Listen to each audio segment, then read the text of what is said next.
Welcome all of you in our channel Teaching Never End by Shubham sir. आज हम करने वाले हैं लिक्विडेशन ऑफ कंपनी MCQs जो कि आपको एग्ज़ाम में पूछे जा सकते हैं, internal exam as well as external exam.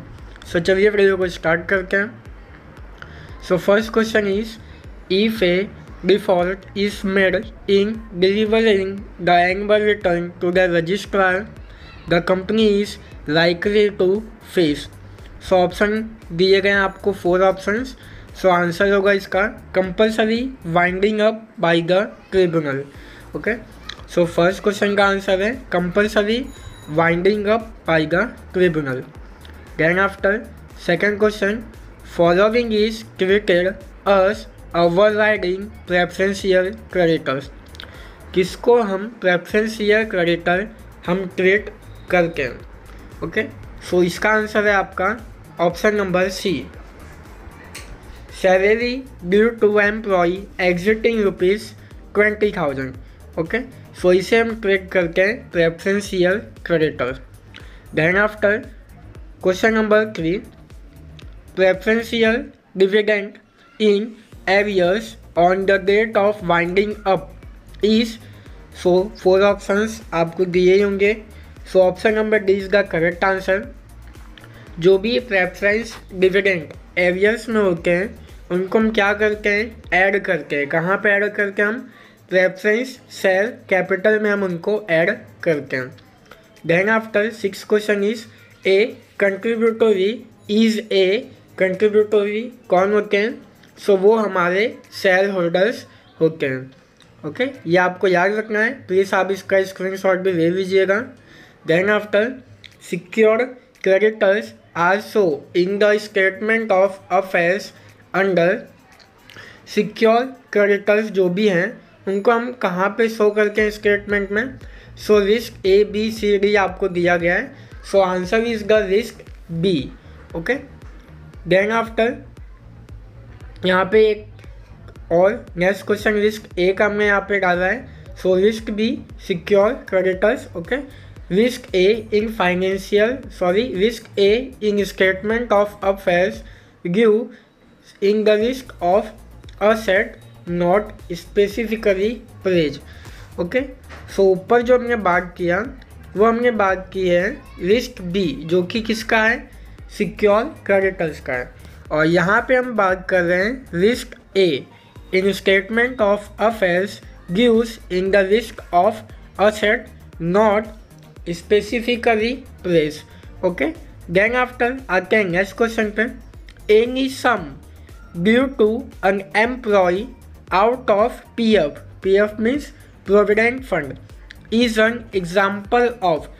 जो भी PF हम देते हैं एम्प्लॉय का, ओके, ये किसका एग्जांपल है? प्रेफरेंशियल क्रेडिटर्स का।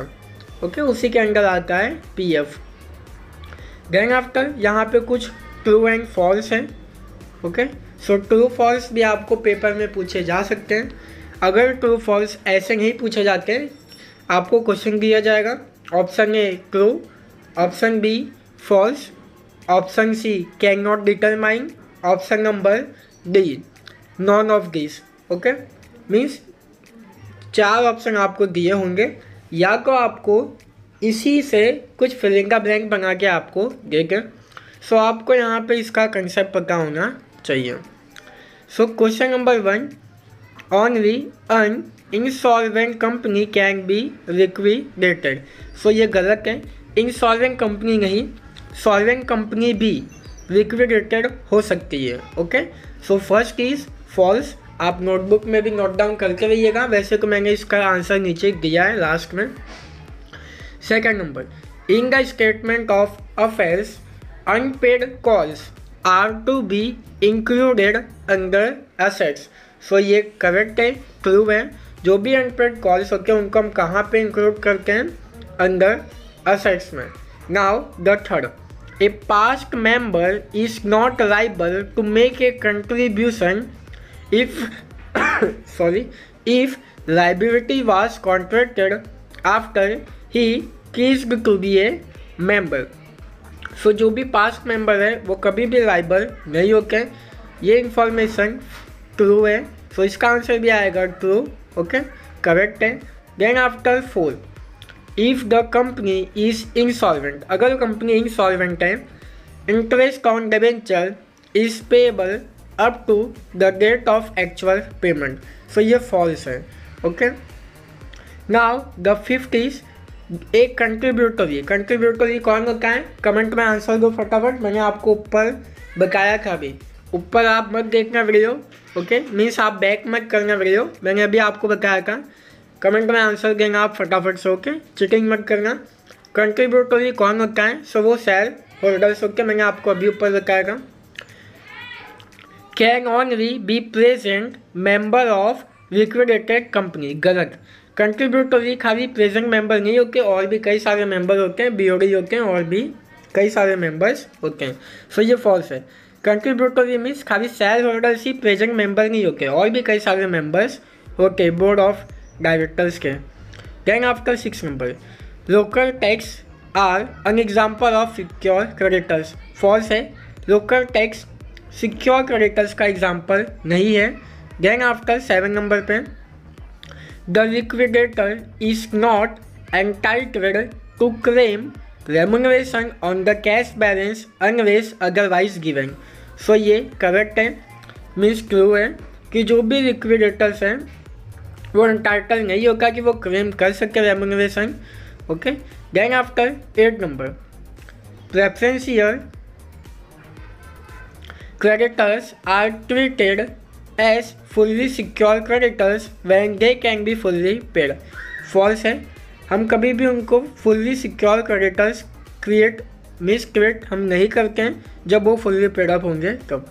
ओके, सो ये false आएगा।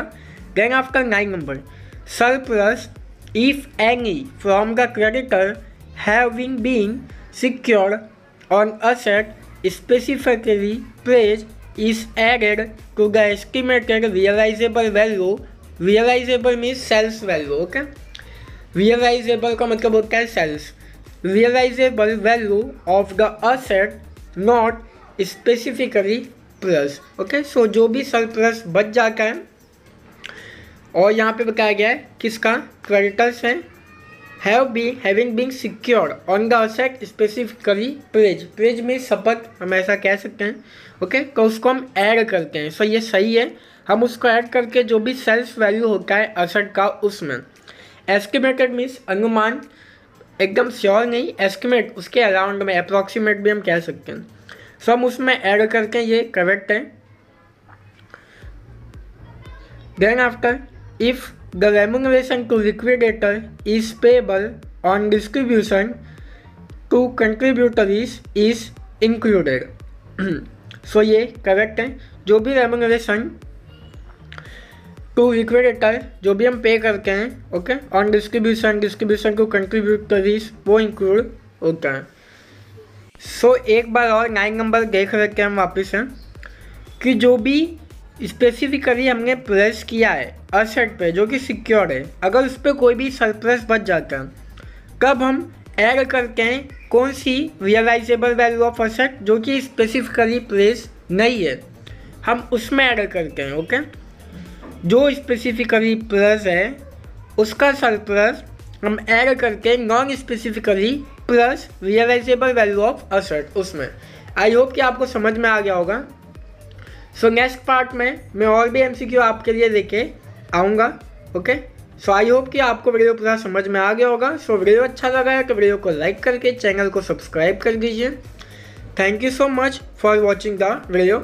अगर आपको कोई भी क्वेरी है, डाउट है, सो आप नीचे कमेंट में पूछ सकते हो, और मैं 1 बाय 1 करके आपके लिए MCQs के वीडियो ट्राई करूँगा कि मैक्सिमम वीडियोस मैं आपके लिए लेके आऊँ। और जो भी अकाउंट है आपका तीनों कॉस्ट, कॉर्प और टैक्सेशन, उसमें मैं एक क्वेश्चन मिनिमम आपको लॉन्ग क्वेश्चन करवाऊँगा, और प्लीज़ आप उसे वॉच करना, क्योंकि अगर आपको लॉन्ग क्वेश्चन आएगा तो शॉर्ट क्वेश्चन आपको ऑटोमेटिकली समझ में आ जाएगा। ओके, सो मैं एक मिनिमम 1 तो मैं आपको लॉन्ग क्वेश्चन कराऊंगा ही, सभी चैप्टर्स के एक long question. Okay, so thank you so much for watching the video. Take care.